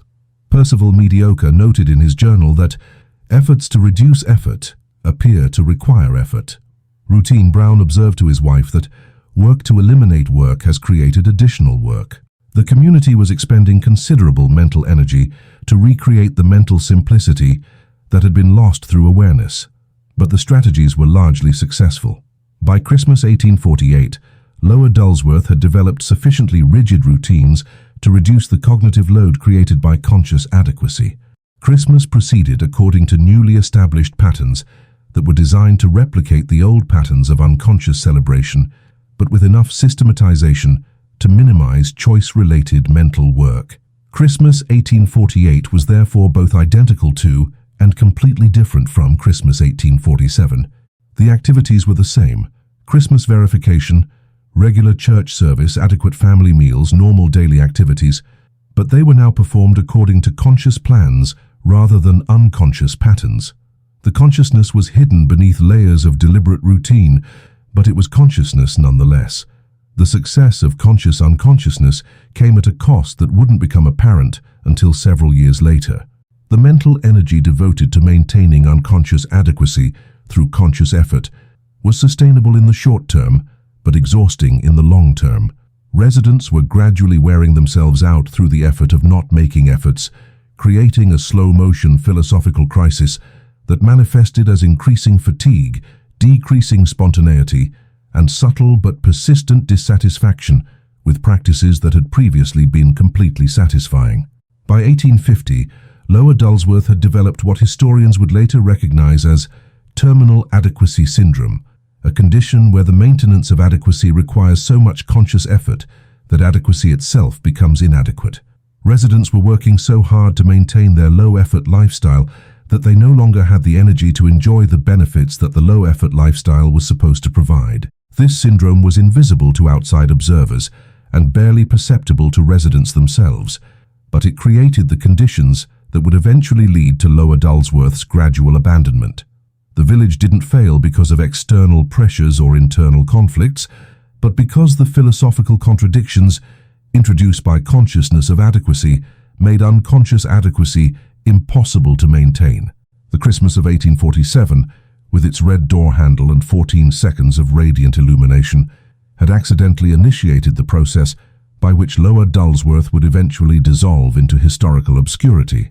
The most boring Christmas in recorded history was boring, not because nothing happened, but because what happened was the beginning of the end of a community that had achieved perfect adequacy by never thinking about adequacy as something that needed to be achieved. But we are not quite finished with our exploration of boring Christmas phenomena. We still need to examine the long-term consequences of present absence awareness and the role of conscious adequacy in the ultimate forgetting of Lower Dulsworth itself. The village that perfected boring Christmas celebrations eventually became so boring that history itself lost interest in remembering it. This is perhaps the most boring possible ending to a boring Christmas story, which makes it the perfect conclusion for our examination of calculated tedium. We're approaching the final section of our journey through deliberate boredom. Your survival to this point suggests either admirable persistence or concerning psychological symptoms. We appreciate both possibilities equally.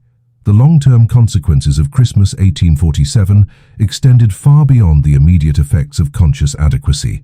The red door handle, the 14 seconds of aesthetic transcendence, and the collective recognition of present absence had initiated subtle changes that would eventually lead to Lower Dulsworth becoming so thoroughly unremarkable that it would be forgotten by history itself. The process of ultimate forgetting began in 1849, when the first resident left Lower Dulsworth without intending to leave permanently. Ordinary Mediocre, now 26 years old, travelled to Upper Middleton to visit relatives and found that the journey was more mentally stimulating than remaining in Lower Dulsworth had become.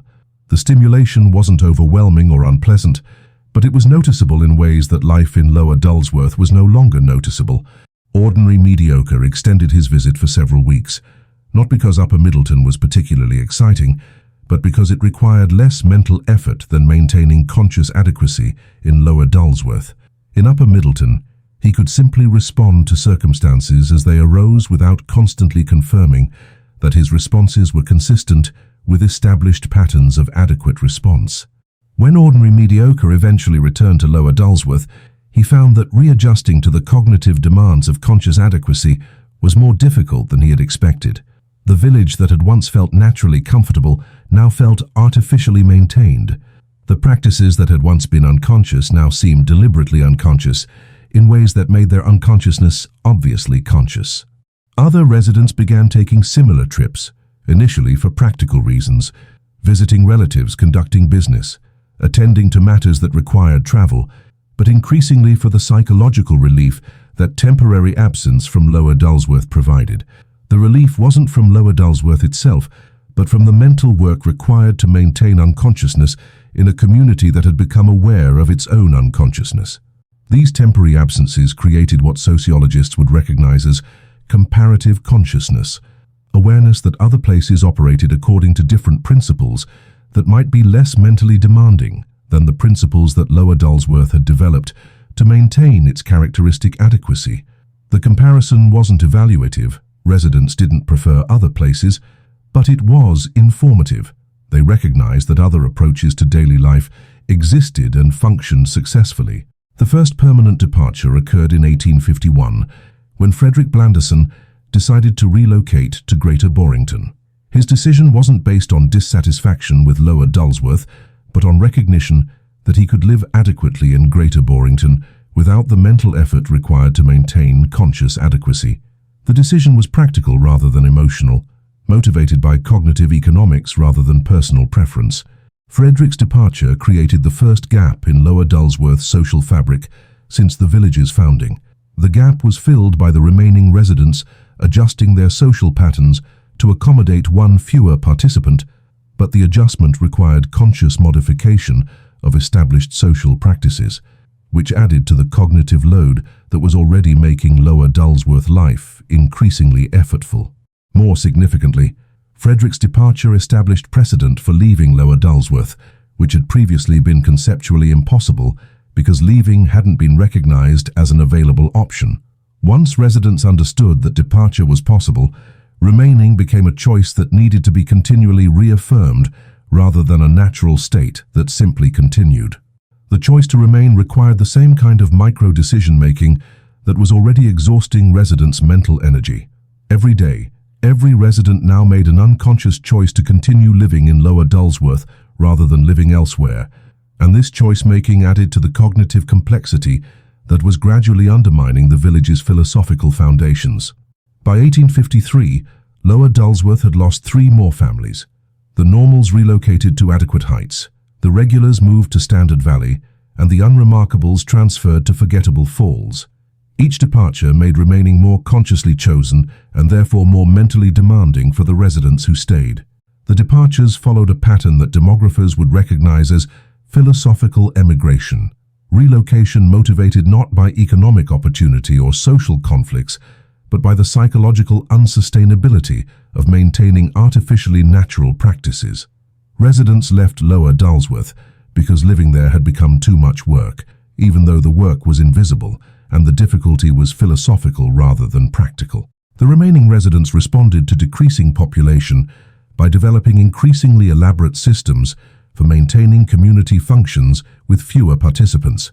These systems required more conscious organization and deliberate coordination than had been necessary when the community was larger, and social patterns could be maintained through informal consensus.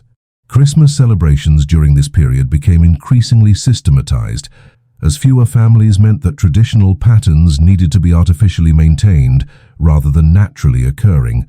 The Christmas verification was modified to accommodate fewer participants, church services were adjusted for smaller congregations, and community activities were restructured to function with reduced community participation. Each modification required conscious decision-making about how to maintain established practices under changing circumstances. The mental work of adaptation added to the cognitive load that was already making Lower Dulsworth life unsustainable, creating a feedback loop where population decline led to increased mental effort, which led to more population decline, which led to even greater mental effort requirements. Christmas 1855 was celebrated by only 4 families: the Milquetoasts, the Blandisons, minus Frederick, the Mediocres, minus Ordinary, and the Smiths. The Christmas verification involved only 4 men instead of the 7 who had participated when the tradition was established. The reduced participation made the arbitrariness of the tradition more noticeable, which made maintaining the tradition require more conscious effort. Reverend Bland's Christmas service was attended by fewer than 20 people, making the church feel empty, in ways that emphasized the artificiality of conducting normal Sunday services on Christmas while calling them Christmas services. The small congregation made every aspect of the service more consciously performed and therefore more mentally demanding. Christmas dinner conversations increasingly focused on memories of previous Christmases, when the community was larger and celebrations felt more natural. These nostalgic discussions created awareness that current Christmas practices were diminished versions of earlier practices, which made maintaining current practices feel like settling for less rather than actively choosing adequacy. The psychological shift from choosing adequacy to settling for less was subtle but crucial. Residents had originally found Lower Dulsworth satisfying because adequacy was their goal, and adequacy was their achievement. Once adequacy began feeling like a compromise rather than an accomplishment, the philosophical foundation of the community was fundamentally undermined. By 1857, Lower Dulsworth's population had declined to 12 people across 3 families. Christmas 1857 was celebrated according to established patterns, but the patterns now felt hollow rather than meaningful. The Christmas verification involved only 3 men, making it more of a conversation than a ceremony. The church service was attended by 12 people, making Reverend Bland feel like he was conducting private worship rather than community celebration. Most significantly, Christmas 1857 occurred without anyone mentioning the red door handle that had initiated the changes leading to the community's decline.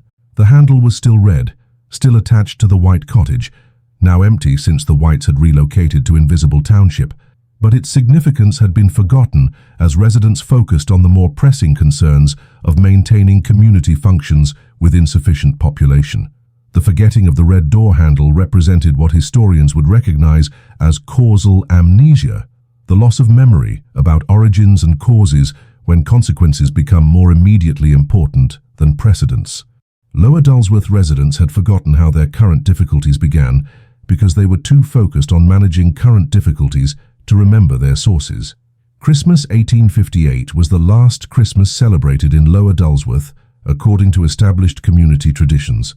Only the Milquetoast family remained as year-round residents, with Harold now 78 years old and Agatha 76.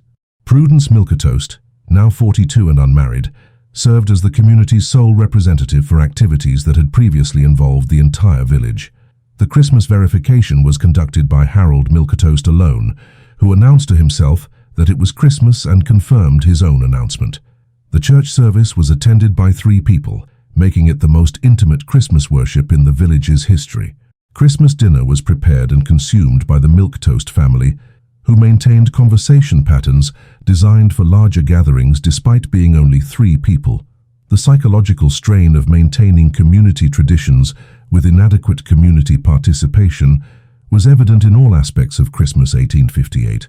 Every tradition felt simultaneously important to maintain and impossible to maintain authentically, creating what philosophers would recognize as existential paradox under conditions of social inadequacy. Harold Milquetoast died in March 1859, leaving Agatha and Prudence as Lower Dulsworth's only residents. Agatha died the following winter, and Prudence relocated to join relatives in Sufficient Springs in the spring of 1860. The village that had achieved perfect adequacy through unconscious practice was abandoned when conscious practice made adequacy impossible to sustain. Lower Dulsworth buildings remained standing but empty for several years. The red door handle continued to be red on the door of the white cottage, though no one was present to observe its redness.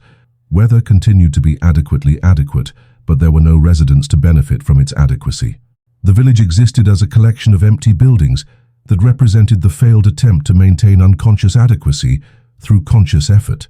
By 1867, Lower Dulsworth had been forgotten by regional authorities, removed from postal routes, and omitted from updated maps. The village that had been specifically designed to be unremarkable had achieved ultimate unremarkability by becoming so unremarkable that it was no longer remembered as existing. The Christmas of 1847, with its red door handle and 14 seconds of aesthetic transcendence, had initiated the process by which Lower Dulsworth eventually achieved perfect forgetting. The most boring Christmas in recorded history had been boring not because it was identical to every other Christmas, but because it was the beginning of the end of Christmas celebrations that were perfectly, unconsciously, and sustainably boring. Contemporary historians who research English villages of the mid-19th century occasionally encounter references to Lower Dulsworth in documents from neighboring communities, but these references are so unremarkable that they are typically overlooked. The village appears in parish records, tax documents, and census reports as a place that existed but had no distinctive characteristics worth recording for posterity. This documentary obscurity represents the ultimate achievement of Lower Dulsworth's founding principles. Sir Reginald Dulsworth had established the village as a place where adequacy could be practiced without interference from excitement, drama, or excessive interest. By becoming so perfectly adequate that it disappeared from historical memory, Lower Dulsworth fulfilled its original purpose more completely than its founder could have imagined. The irony is that Lower Dulsworth's success at being unremarkable made it remarkably unremarkable, which should have made it noteworthy, except that its noteworthiness was based on being unworthy of notes, which made noting its noteworthiness philosophically problematic for anyone attempting to maintain logical consistency in their note-taking practices. But this brings us to the final phase of our exploration, the contemporary significance of the forgotten Christmas and the role of the Sleepsy Knoll boring Christmas calendar in preserving the memory of events that were specifically designed to be unmemorable. We are now in the final stretch of our journey through calculated tedium. If you have survived this far, you have achieved a level of boredom endurance that qualifies you for advanced degrees in subjects that academic institutions have wisely chosen not to offer. As we conclude our examination of the most boring Christmas in recorded history, we must address the question of why contemporary audiences should care about events that were specifically designed to be uncared about by the people who experienced them. The answer lies in the paradoxical relationship between boredom and attention in modern society, and the role that deliberately boring content plays in creating psychological spaces that have become increasingly rare in our hyperactive information environment. The Christmas of 1847 in Lower Dulsworth represents what media theorists would recognize as peak adequacy under optimal conditions, a level of satisfaction with present circumstances that modern consumers find difficult to achieve despite having access to exponentially more resources, opportunities, and entertainment options than were available to residents of a small English village in the mid-19th century. Lower Dulsworth residents achieved contentment through the systematic elimination of choice, variety, and stimulation, creating lives that were predictable, stable, and sufficient. Modern audiences seek contentment through the systematic accumulation of choice, variety, and stimulation, creating lives that are unpredictable, unstable, and insufficient despite being materially superior to historical standards. The contrast suggests that contentment may be inversely related to the number of options available for achieving contentment. Lower Dulsworth residents were content because they had no alternatives to contentment, while modern audiences are discontent because they have unlimited alternatives to their current circumstances, all of which seem potentially more satisfying than their actual circumstances. This inverse relationship between options and satisfaction explains the contemporary appeal of deliberately boring content. Videos like this one create artificial scarcity of stimulation, forcing viewers to find interest in minimal material through sustained attention rather than seeking interest through constant variety. The boredom is therapeutic precisely because it restricts rather than expands the range of possible experiences. The Sleepsea Knoll Boring Christmas Calendar embodies this principle by offering controlled access to deliberately unstimulating content. Each day features Sleepsea Knoll in a different state of festive indifference, ranging from mildly aware that Christmas exists to considering whether tinsel serves any functional purpose. The expressions are subtle enough to require careful observation, but simple enough to provide satisfaction through adequacy rather than complexity. This calendar, available for a limited time through the link pinned in the comments below, represents what could be called curated adequacy for contemporary consumption. Each daily image provides exactly enough visual interest to justify attention without providing so much interest that attention becomes agitated or demanding. The calendar creates a structured experience of seasonal adequacy that modern schedules and expectations typically prevent. The limited time availability of the calendar mirrors the temporal constraints that made Lower Dulsworth's adequacy possible. Just as the village achieved satisfaction through the elimination of endless choice, the calendar achieves value through the elimination of endless availability. Scarcity creates the boundaries that make adequacy psychologically sustainable. Viewers who have experienced this 2-hour journey through calculated boredom have participated in what could be called endurance aesthetics, the appreciation of art that becomes meaningful through sustained attention rather than immediate impact. The meaning doesn't emerge from dramatic events or emotional manipulation, but from the gradual recognition that sustained attention to minimal material can create satisfaction that more stimulating content cannot provide. This satisfaction is similar to what Lower Dulsworth residents experienced through their Christmas celebrations, the recognition that adequacy, when fully experienced, provides deeper contentment than excitement, variety, or stimulation. The boredom becomes interesting not because it stops being boring, but because attention to boredom reveals qualities of experience that are invisible when attention is constantly shifting between stimulating alternatives. The red door handle that initiated Lower Dulsworth's decline serves as a metaphor for contemporary society's relationship with novelty and stimulation. The handle was red for functional reasons that were never clearly established, but its redness created awareness that things could be different from how they were, which made sameness feel like a limitation rather than a foundation. Modern consumers live in environments where every object, experience, and relationship is potentially red door handle, a reminder that alternatives exist and that current circumstances represent choices rather than natural states. This awareness creates the same cognitive fatigue that eventually exhausted Lower Dulsworth residents, but without the community support systems that made adequacy temporarily sustainable. The contemporary relevance of forgotten adequacy lies in its demonstration that satisfaction is possible through limitation rather than expansion, through depth rather than breadth, and through acceptance rather than optimization. Lower Dulsworth's Christmas celebrations were satisfying because they were bounded, predictable, and sufficient, qualities that modern Christmas celebrations systematically eliminate in favor of novelty, surprise, and excess. The village's ultimate forgetting suggests that communities organized around adequacy rather than growth may be inherently unsustainable in historical terms, but individually sustainable in psychological terms. Lower Dulsworth residents lived satisfying lives by contemporary standards, even though their community couldn't survive the introduction of self-consciousness about their practices. This paradox has implications for modern communities that are struggling with similar tensions between individual satisfaction and collective sustainability. The awareness that practices are practices rather than natural states may be necessary for adaptation and growth, but it undermines the unconscious adequacy that makes practices psychologically satisfying. The Boring Christmas Calendar offers a contemporary solution to this paradox by providing structured access to adequacy without requiring the elimination of alternatives. Users can experience seasonal adequacy for a limited time while maintaining awareness that they are choosing adequacy rather than being trapped in adequacy. The choice preserves the benefits of adequacy while avoiding the psychological costs of unconscious limitation. For viewers who have completed this 2-hour exploration of calculated boredom, the calendar provides an opportunity to extend the experience of sustained attention to minimal material beyond the duration of this video.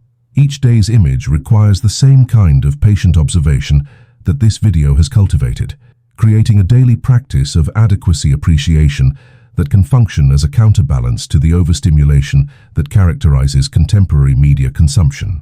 The calendar is available for purchase through the link in the pinned comment below. The purchase decision should be made with the same deliberate consideration that Lower Dulsworth residents applied to all their choices, not because the calendar is exciting or innovative, but because it provides adequate satisfaction through appropriate limitation of options and expectations. The limited time availability ensures that the calendar will eventually become unavailable, creating the scarcity that makes adequacy psychologically sustainable.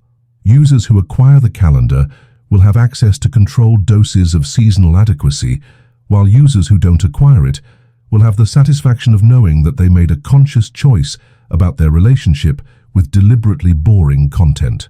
Both outcomes are adequate for their respective circumstances, which is the most appropriate conclusion for an exploration of events that were specifically designed to be adequately conclusive without being dramatically satisfying or emotionally manipulative. The Christmas of 1847 in Lower Dulsworth remains the most boring Christmas in